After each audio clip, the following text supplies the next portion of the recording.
Hello అందరికీ. ఇంట్లోనే చాలా సింపుల్‌గా నెయ్యినైతే ప్రిపేర్ చేసుకోవచ్చండి. ఇక్కడ మా అమ్మ ఎలా చేస్తుందో మీరు కూడా చూసేయండి. ముందుగా కాచి చల్లార్చిన పాలని ఫ్రిడ్జ్‌లో పెట్టి తీసుకుంటే మీగడనేది కాస్త గట్టిగా ఫార్మ్ అవుతుందండి. ఇప్పుడు ఈ మీగడని ఒక ఎయిర్‌టైట్ బాక్స్‌లోకి వేసి 15 డేస్ తర్వాత చూపిస్తున్నాను చూడండి. దీన్ని ఒక గిన్నెలోకి ట్రాన్స్‌ఫర్ చేసి 1 అవర్ పాటు సిమ్‌లోనే కుక్ చేసుకుంటే కాస్త కలర్ అయితే చేంజ్ అవుతుంది. ఇప్పుడు దీన్ని ఒక గిన్నెలోకైతే తీసుకోవాలి.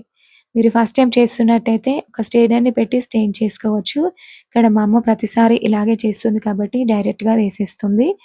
ఇలా చేసుకునే నెయ్యయితే చాలా టేస్టీగా చాలా బావుంటుందండి. మరి మీకు కూడా ఒకసారి చూపించాలని నేనైతే ఈ వీడియోనైతే షేర్ చేస్తున్నాను. మరి మీరు కూడా నెయ్యిని చాలా పెద్ద ప్రాసెస్‌లా కాకుండా ఇలా చిన్న సింపుల్ ప్రాసెస్‌లో చేసి చూడండి. చాలా బావుంటుంది. ఇంకా ఈరోజు వీడియో మీకు నచ్చితే లైక్ చేసి నా ఛానల్‌ని సబ్స్క్రైబ్ చేసుకోండి. Thank you for watching.